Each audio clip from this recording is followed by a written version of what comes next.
చూస్తున్నారు హోంమంత్రి అనితకు ముఖ్యమంత్రి చంద్రబాబు క్లాస్ స్పీకరా అంటే ఇప్పుడు అటువంటి చర్చే అవుననే చర్చ జోరందుకుంది. ఎందుకంటే వినాయక చవితి మండపాలకు సంబంధించి చలాన్ల వసూలు అంశం ఇప్పుడు సోషల్ మీడియాలో తీవ్ర చర్చనీయాంశమైంది. మరీ ముఖ్యంగా వినాయక చవితి మండపాలకు చలాన్ వసూలు చేయాలన్న నిర్ణయంపై ప్రజాగ్రహం పెళ్లిబుక్కింది. మరి ముఖ్యంగా సోషల్ మీడియా వేదికగా ఇదే అంశం తీవ్ర చర్చనీయాంశమైంది. దీంతో తాజాగా తన వ్యాఖ్యలపై హోంమంత్రి అనిత క్లారిటీ ఇచ్చారు. తాను గత ప్రభుత్వ జీవోనే చదవనంటూ కూడా క్లారిటీ ఇచ్చారు అనిత. 20 రోజుల క్రితం మాట్లాడితే ఇప్పుడు వైసీపీ వాళ్ళు ట్రోల్ చేస్తున్నారంటూ కూడా చెప్పుకొచ్చారు హోంమంత్రి అనిత. చలాన్ల అంశం ముఖ్యమంత్రి దృష్టికి వెళ్ళిన వెంటనే ఎలాంటి డబ్బులు కలెక్ట్ చేయలేదంటూ కూడా చెప్పుకొచ్చారు ఆమె. మేము ఎలాంటి చలాన్లు కలెక్ట్ చేయట్లేదంటూ కూడా క్లారిటీ ఇచ్చారు. అయితే గతంలో అనిత చేసిన వ్యాఖ్యలేంటి, వినాయక చవితి మండపాల నేపథ్యంలో ఆమె చేసిన కామెంట్స్ ఏంటి, ఇప్పుడు క్లారిటీ ఇచ్చిన కామెంట్స్ ఏంటి, ఇప్పుడు చూద్దాం.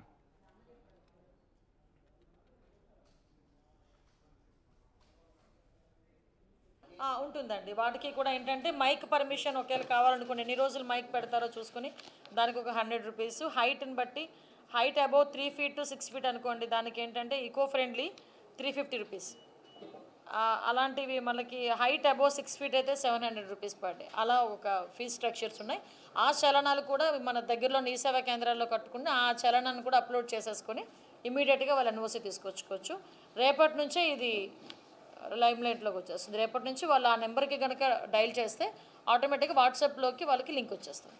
ఇది జియో 2022లో అంటే వైఎస్ఆర్సీపీ గవర్నమెంట్లో ఉండేటప్పుడు ఈ జియో ఇష్యూ చేశారు. అయితే విషయం ఏమైందంటే కరెక్ట్గా 15 days బ్యాక్ 20 days బ్యాక్ మాకు అన్ని కలిపి ఒకే పోర్టల్లో అంటే సింగిల్ విండో విధానం తీసుకొచ్చి ఆ సింగిల్ విండో విధానంలోని ఇప్పుడు మన electrical department permission, R&B permission, panchayati municipality permission, police permission, electricity permission, ఈ 5 పర్మిషన్స్ డెఫినెట్ గా మనకి వినాయక మండపం పెట్టాలంటే ఉండాలి. ఇంతకు ముందు ఏం చేసేవారంటే ఒక్కొక్కరు ఒక్కొక్క దగ్గరికి వెళ్ళి పర్మిషన్ తీసుకునేవారు. మేము అలా కాకుండా ఒక జాయింట్ ఇన్స్పెక్షన్ పెట్టి ఒక జాయింట్ సింగిల్ విండో విధానం పెట్టాం.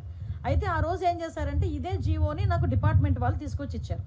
ఇస్తే నేను యాస్ట్రీస్గా ఈ జియోలో ఏదైతే ఉందో మేము దాన్ని చెప్పడం జరిగింది. అయితే ఈ విషయం తెలుసుకున్న వెంటనే గౌరవ సీఎం గారికి విజ్ఞప్తులు వచ్చినాయి. గౌరవ సీఎం గారు కూడా దీని విషయం మీద మమ్మల్ని అడిగిన వెంటనే సార్ ఇలా జరిగింది, ఇలా జియో ఉంది అంటే ఇమ్మీడియట్ గా ఆపండి, ఎవరు కూడా రూపాయి కూడా కలెక్ట్ చేయొద్దు. ఎస్పెషల్లీ ప్రతి సౌండ్ సిస్టమ్ కి మనకి ఏదైనా మనం సౌండ్ సిస్టమ్ పెట్టామంటే దానికి పర్టికులర్ గా మైక్ కి పర్మిషన్ తీసుకోవడానికి 100 రూపాయలు తీసుకుంటారు డిపార్ట్మెంట్ వాళ్ళు కూడా. అది కూడా తీసుకోవద్దు వినాయక చవితులకి అని చెప్పి చాలా క్లియర్ గా 10 రోజుల క్రితమే ఈ విషయం చెప్పడం జరిగింది. ఎవ్వరూ దగ్గర ఎక్కడ కూడా ఎటువంటి ఫీజెస్ కూడా కలెక్ట్ చేయట్లేదు, ఎటువంటి చలనాలు కూడా కలెక్ట్ చేయట్లేదు. ఏదైతే వినాయక చవితి అదే విధంగా దుర్గా నవరాత్రి ఉత్సవాలు మన రాష్ట్రంలోనే కాదు మన దేశంలో చాలా ప్రెస్టీజియస్ గా చాలా భక్తి శ్రద్ధలతో చేసే భక్తులు ఎవరైతే ఉన్నారో వాళ్ళెవరు కూడా ఇబ్బంది పడకూడదనే 10 రోజుల క్రితమే గౌరవ సీఎం గారు అందరికీ కూడా ఇన్స్ట్రక్షన్స్ ఇవ్వడం జరిగింది. ఈ రోజుకి కూడా కనీసం మైక్ పర్మిషన్ కి కూడా మేము ఎవరం కూడా డబ్బులు తీసుకోవట్లేదు. ఇది క్లియర్. దీనికి నేను 20 రోజుల క్రితం మాట్లాడిన మాటలను తీసుకొచ్చి వైఎస్ఆర్సీపీ వాళ్ళు ఏమీ లేదు అన్నట్టుగా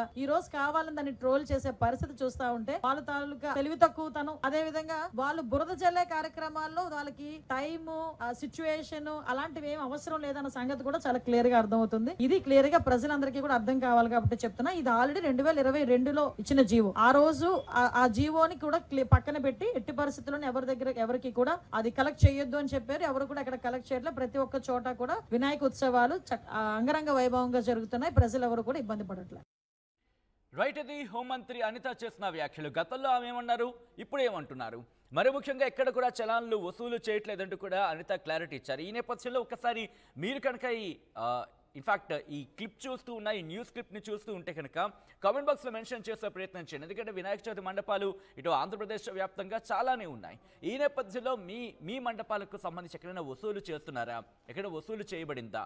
ఎందుకంటే ఇప్పుడు హోంమంత్రి చేసిన కామెంట్స్ మీరు చూసారా, ఎక్కడ కూడా కలెక్ట్ చేయలేదని చెప్తున్న సందర్భం. కానీ ఉదయం నుంచి కూడా తీవ్ర చర్చనీయాంశమైంది. సో ఈ నేపథ్యంలో మీరు ఎలా చూస్తారా అంశానికి సంబంధించి ఒకసారి మాట్లాడే ప్రయత్నం చేయండి. కామెంట్ బాక్స్లో మెన్షన్ చేసే ప్రయత్నం చేయండి. ప్రస్తుతం ఇదే అంశానికి సంబంధించి అప్డేట్స్ తెలుసుకునే ప్రయత్నం చేద్దాం. మా ప్రతినిధి కృష్ణమోహన్ అప్డేట్స్ అందించేందుకు లైవ్లో జాయిన్ అవుతున్నారు. కృష్ణమోహన్, ఇన్ఫాక్ట్ సోషల్ మీడియా వేదికగానే కాదు మరీ ముఖ్యంగా సెలబ్రిటీలు కూడా రియాక్ట్ అవుతున్న సందర్భాన్ని మనం ఇక్కడ చూస్తున్నాం. ఇక్కడ మండపాలకు సంబంధించి అంతంత వసూలు చేయడం ఏంటి అంటూ కూడా ఇది వచ్చిన తర్వాత అంటే ఈ ఎత్తున అంటే ప్రజాగ్రహం ఈ ఎత్తున పెళ్లిబుక్కిన తర్వాత రియాక్షన్ వచ్చిందా, లేకపోతే హోంమంత్రి అనిత అన్నట్టుగా 10 రోజుల క్రితమే ఈ అంశం డిస్కషన్కి వచ్చిందా? ఒకవేళ ఇక్కడ వస్తే కనుక ఎందుకు ఇంత లేట్గా బయటకు వచ్చిందనే అంశానికి సంబంధించి ఎటువంటి చర్చ జరుగుతోంది ప్రభుత్వంలో? సచిన్, డెఫినెట్ గా వ్యవహారంలో మాత్రం నిన్న హోమ్ మినిస్టర్ మాట్లాడిన మాటలు నాకు మీడియాలో ప్రవేశపెడుతూ ఆమె ఏదైతే వినాయక చవితికి మండపానికి కావచ్చు, విగ్రహానికి కావచ్చు, ఎత్తుకు కావచ్చు, లేకపోతే కరెంటుకి కావచ్చు, మైక్ కావచ్చు, ఈ విధంగా కొన్ని పరిణామాలు చెప్తూ వాటికి ఇంత రేటు కట్టవలసి వస్తుందని ఎప్పుడైతే మాట్లాడారో ప్రస్తుతం మాట్లాడిన తర్వాత అది పెద్ద ఎత్తున ఆంధ్రప్రదేశ్ లో ప్రస్తుతం జరుగుతున్న పరిస్థితి, వరద కావచ్చు, బీభత్సం కావచ్చు, విజయవాడ లాంటి పరిస్థితి రాష్ట్రం మొత్తం కూడా విజయవాడ వైపు చూస్తుంది. ఆంధ్రప్రదేశ్ మొత్తం కూడా విజయవాడలో ఇబ్బందుల్లో ఉన్న విజయవాడ వాసులకి అపన్నహస్తం అందించడానికి వివిధ రకాల ప్రయత్నాలు చేస్తున్న పరిస్థితుల్లో హోమ్ మినిస్టర్ మాట్లాడిన మాటలు వినాయక చవితి పర్టికులర్ గా ఆంధ్రప్రదేశ్ లో 2 తెలుగు రాష్ట్రాల్లో కూడా వినాయక చవితి ఏ విధంగా తెలుగు ప్రజలు చేసుకుంటారు అనేది అందరికీ తెలిసిన విషయమే. అయితే ఈ వ్యవహారం మీద ఆమె మాట్లాడిన మాటలు విస్తృతంగా ప్రచారంలోకి వచ్చింది. దాని మీద పెద్ద ఎత్తున వ్యతిరేకత వచ్చిన పరిస్థితి అయితే మనం చూసాం. మరోవైపు దానికి సంబంధించి అలాగే కొంతమంది సినిమా వాళ్ళు కూడా రియాక్ట్ అయ్యారు. సోషల్ మీడియాలో విపరీతంగా ట్రోల్ చేస్తున్న నేపథ్యంలో నిన్న రాత్రే ఈ వ్యవహారం ముఖ్యమంత్రి దృష్టికి కూడా వెళ్ళింది. ముఖ్యమంత్రి అప్పటికప్పుడే హోమ్ మినిస్టర్ తో మాట్లాడారు. హోమ్ మినిస్టర్ కి ఏంటి ఇది ఎలా చేస్తున్నారు, ఎవరిని అడిగి ఇది చేస్తున్నారు అనేది ఆయన మాట్లాడిన పరిస్థితి. అయితే ఈ రోజు ఉదయం మంత్రి దాన్ని సవరణ చేసుకునేందుకు వైసీపీ గవర్నమెంట్ లో ఉన్న జీవోని బయటికి తీసుకుని వచ్చారు. కానీ ఈ జీవో మేము చూడలేదు, అది ఒకే సెంట్రలైజ్డ్ దీంట్లో వచ్చింది కాబట్టి మేము గమనించలేదు అని చెప్పి తన వివరణని అంటే చెప్పుకునే ప్రయత్నం అయితే చేశారు. కానీ అప్పటికి కొంత ప్రభుత్వం మీద ఈ వ్యవహారంలో వినాయక చవితిలో వసూళ్లు వ్యవహారం మీద విపరీతమైన వ్యతిరేకత రావడం, అది ముఖ్యమంత్రి దృష్టికి కూడా వెళ్ళడం, ఆ నేపథ్యంలో తిరిగి ఆమె తన వ్యాఖ్యలను వెనక్కి తీసుకోవాల్సిన పరిస్థితి అయితే వచ్చింది.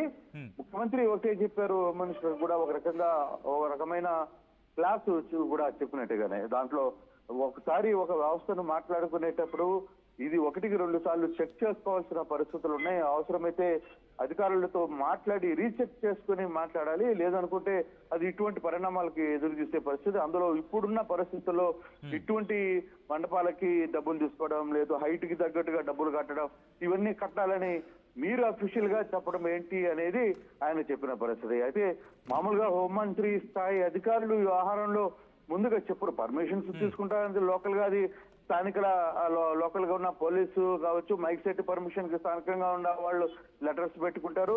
దానికి సంబంధించి ఒక వెబ్సైట్ ఉంది, దాంట్లో కూడా అప్లై చాలా మంది అప్లై చేసుకునే ఈవెన్ ఎప్పుడు లేని విధంగా ఈసారి అపార్ట్మెంట్లలో పెట్టుకునే చిన్న విగ్రహాలకు కూడా పర్మిషన్స్ కి పెట్టుకోవాల్సిన పరిస్థితి వచ్చింది. ఆ విధంగా పెట్టుకున్నారు. కానీ వాస్తవంగా అయితే 2022లో ఒక జీవో వచ్చింది అనేది వాస్తవం. కానీ ఆ జీవో ఎక్కడ అమలైన పరిస్థితి లేదు అనేది చాలా మంది చెప్తారు. ఎప్పుడు కూడా జీవో ఎవరో పెట్టారు కానీ దాని దగ్గరగా ఏ రోజు కూడా ఎప్పుడు ఈ విగ్రహాల కోసం మేము అటువంటి ప్రయత్నం చేయలేదు అనేది చెప్తున్నాం. కానీ ఈసారి ఈ మంత్రి స్వయంగా దాని మీద బయటికి చెప్పడం, అధికారులు కొంత అత్యుత్సాహంతో మంత్రికి డేటాని ఇవ్వడం, మంత్రి దాన్ని చూసుకోకుండానే క్రాస్ చెక్ చేయకుండానే దాని మీద ప్రెస్ మీట్ పెట్టడం, సో దాంతో కొంత వ్యవహారం మీద ముఖ్యమంత్రి సీఎంఓ కార్యాలయం కావచ్చు, ముఖ్యమంత్రి ఇమీడియట్ గా రియాక్ట్ అవడం, దాంతో మళ్ళీ హోమ్ మినిస్టరే అనితనే మళ్ళీ ప్రెస్ మీట్ పెట్టి వ్యవహారం మీద కొంత